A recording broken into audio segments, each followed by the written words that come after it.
സരസ്, കത്തുകൾ അയച്ചിട്ട് മറുപടിയൊന്നുമില്ലല്ലേ?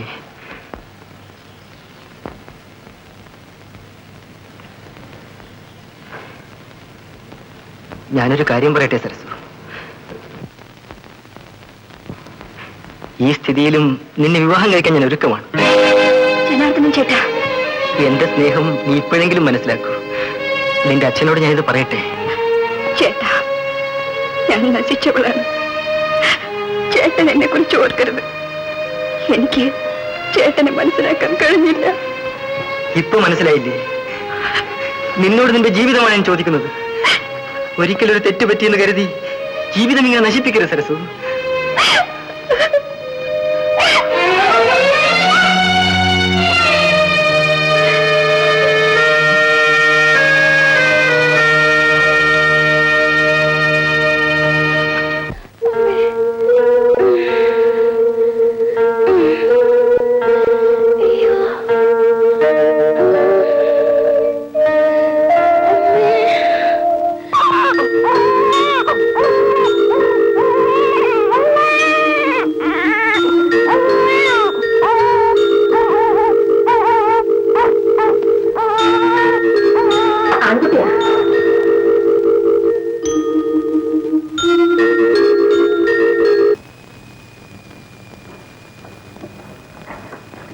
മോള് മോള് എന്താണ് ചേച്ചി?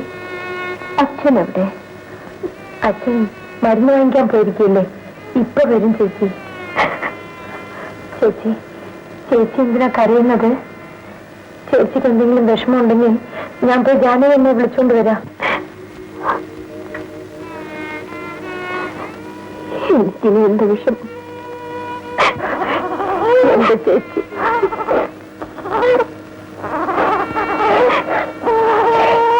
നിനക്ക് ഞാൻ അമ്മയും ചേച്ചിയും വിളിക്കുന്നു. ചേച്ചി ചേച്ചി എന്റെ എല്ലാമാണ്. എനിക്ക് തെറ്റുപറ്റി. ചേച്ചി മിണ്ടാതെ കിടന്നുറങ്ങും. കേൾക്കുമോളെ, എന്തുകൊണ്ടാ ചേച്ചിക്ക് തെറ്റുപറ്റിയത്? മോൾക്കറിയില്ല. പണക്കാരാണ്.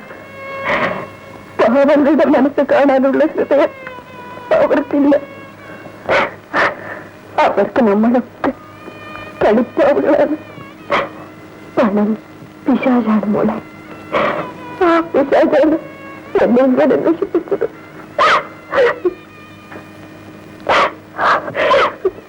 എന്റെ പൊന്ന ചേച്ചിക്കറിയല്ല. നിനക്കെങ്കിലും ഇങ്ങനെ ഒരു തെറ്റ് പറ്റരുത്. ഒരിക്കലില്ല, ഒരിക്കലില്ല. ഇനിയും ടിവിയിൽ പണക്കാർ വരും. എന്റെ മോൾ അവരുടെ വരയിൽ വീഴരുത്. ഒരു കാലത്തില്ല ചേച്ചി. എന്റെ ചേച്ചിയോട് ഞാൻ സത്യം ചെയ്യുന്നു. ഞാനിനി ജീവിക്കില്ല മോളെ. എനിക്ക് തീരെ വയ്യ ചേച്ചി. മോളെ, എന്റെ കുഞ്ഞിനെ എടുക്കൂ.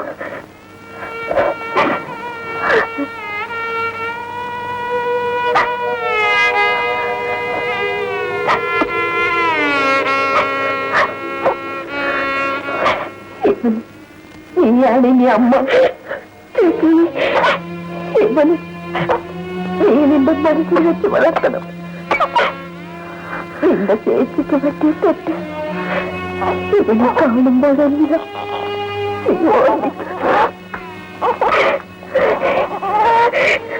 ചേച്ചി. ചേച്ചി അങ്ങനൊന്നും സംസാരിക്കില്ലേ? ചേച്ചിക്കൊന്നും സംഭവിക്കില്ല. എന്റെ പൊന്ന് ചേച്ചിയല്ലേ. ചേച്ചി കിടന്നുറങ്ങും. ഉറങ്ങിക്കുള്ളൂ.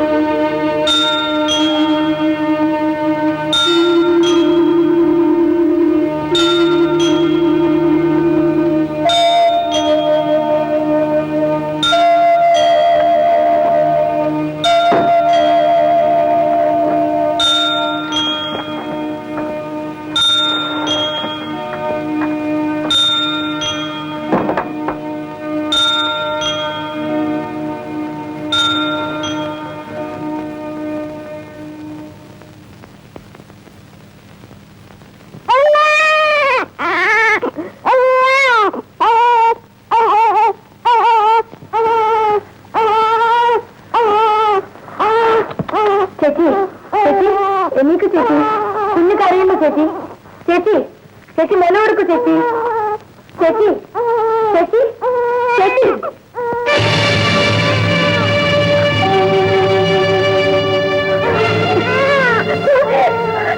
ചേച്ചി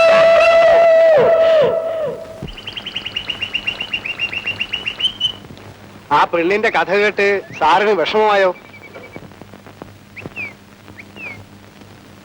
അങ്ങനെ അങ്ങനെ നിങ്ങളൊക്കെ പൊയ്ക്കൂടെ, ഞാനിതൊന്ന് വായിച്ചു തീർക്കട്ടെ.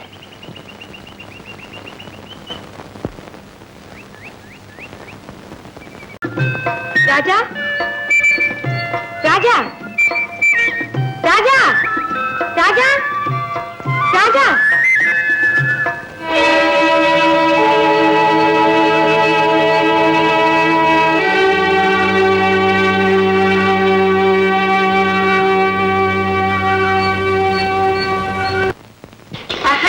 രാധയോ പാടി ശാലം കഞ്ഞി കുടിച്ചു? വേണ്ട, ഞാൻ ഇപ്പൊ കുടിച്ചതേ ഉള്ളൂ. ഇത്തിരി കുടിച്ചോ മോളെ. വേണ്ട അമ്മേ. പെണ്ണേ, ആ സാറ് നിന്നെ പറ്റി ചോദിച്ചു. എന്തിനാ എന്നെ പറ്റി ചോദിക്കുന്നത്? ദേഷ്യം പിടിക്കണ്ട, ഇങ്ങനെ തല തിരിയാൻ കാരണം എന്താണെന്ന് തിരക്കുകയായിരുന്നു. അത് നേരെയാക്കാൻ അങ്ങേരെ ആരും വിളിച്ചില്ല.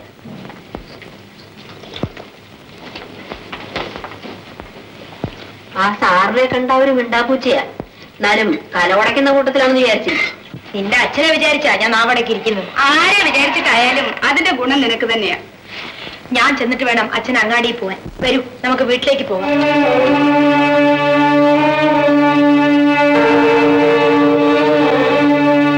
അച്ഛാ, അച്ഛാ, ദാ സാറ് വന്നിരിക്കുന്നു. നമുക്ക് പോകാം.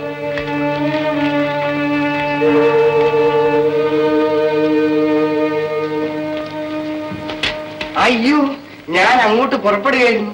സാരമില്ല, വന്ന സ്ഥിതിക്ക് സ്വല്പം ഇരുന്നിട്ട് പോവാം.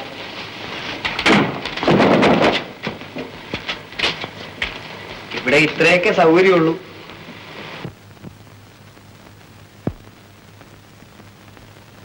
വിശേഷിച്ച് ഞാൻ ഈയിടെയായി ഇങ്ങനെ പല സ്ഥലങ്ങളിലും മാറി മാറി താമസിച്ചു. പട്ടണങ്ങൾ എനിക്കിഷ്ടമല്ല. ഈ ഉൾനാട്ടിലെ ജീവിതം ഒരുതരം ഒളിക്കൽ മാത്രമാണ് എന്ന് കരുതിയാൽ മതി. ഞാനൊന്നും അന്വേഷിച്ച് നടന്നില്ല. എന്നാൽ എനിക്കൊന്നും മനസ്സിലാകുന്നില്ല സാർ. രാധയെ പരിചയപ്പെട്ടപ്പോൾ എന്റെ മനസ്സ് അവളെ അന്വേഷിക്കുകയായിരുന്നു എന്നൊരു തോന്നലുണ്ടായി. ഞാൻ അവളെ വിവാഹം കഴിക്കാൻ ആഗ്രഹിക്കുന്നു. എനിക്ക് അച്ഛനില്ല. ആ സ്ഥാനത്ത് നിന്നുകൊണ്ട് നിങ്ങൾ ഈ വിവാഹാലോചന നടത്തണം. വിശ്വസിക്കാൻ വിഷമമാകുമെന്ന് എനിക്കറിയാം. ഞാൻ ഭ്രാന്ത് പറയുകയാണോ എന്ന് നിങ്ങൾക്ക് തോന്നാം. സാറേ, ഈ 20 കൊല്ലങ്ങൾക്കിടയിൽ ഈ ടി.വിയിൽ വെച്ച് പലതും നടന്നിട്ടുണ്ട്. പലപ്പോഴും കണ്ണടച്ചു നിന്ന് അത് സഹിക്കേണ്ടിയും വന്നിട്ടുണ്ട്. എന്നാൽ ആദ്യമായി അവിടെ വെച്ച് ഒരു ജീവിതം അപകടപ്പെടുന്നത് 5 കൊല്ലം മുമ്പാണ്. അത് കാണേണ്ട വിധം കാണുകയും ശ്രദ്ധിക്കേണ്ട വിധം ശ്രദ്ധിക്കുകയും ചെയ്യാത്ത കുറ്റം എന്നിലുണ്ട്. ആ കഥ ഇനി അവിടെ ആവർത്തിക്കരുത്. അതും എന്റെ അറിവോടുകൂടി. ഞാൻ പറയുന്നത് സത്യമാണ്. എനിക്ക് കേൾക്കേണ്ട സാർ. മറ്റു വല്ല കാര്യമുണ്ടെങ്കിൽ സാറ് പറഞ്ഞു. വിവാഹം ചെയ്ത് ഞാൻ അവളെ എന്റെ കൂടെ കൊണ്ടുപോകും. ആഗ്രഹം തീർന്നാൽ തെരുവിൽ ഇറക്കി വിടും.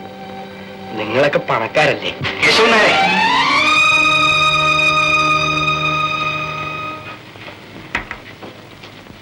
ഞാൻ എന്റെ കഥ നിങ്ങളോട് പറഞ്ഞിട്ടില്ല. പറഞ്ഞിരുന്നെങ്കിൽ നിങ്ങൾക്കെന്നെ മനസ്സിലാകുമായിരുന്നു. ഞാൻ ഒരുത്തി വിവാഹം കഴിക്കുമെങ്കിൽ അതൊരു പാവപ്പെട്ട പെൺകുട്ടി തന്നെ ആയിരിക്കും. അതെന്റെ ഉറച്ച തീരുമാനമാണ്. നിങ്ങൾക്കെന്നെ വിശ്വസിക്കാൻ കഴിയുമെങ്കിൽ എന്നെ സഹായിക്കും.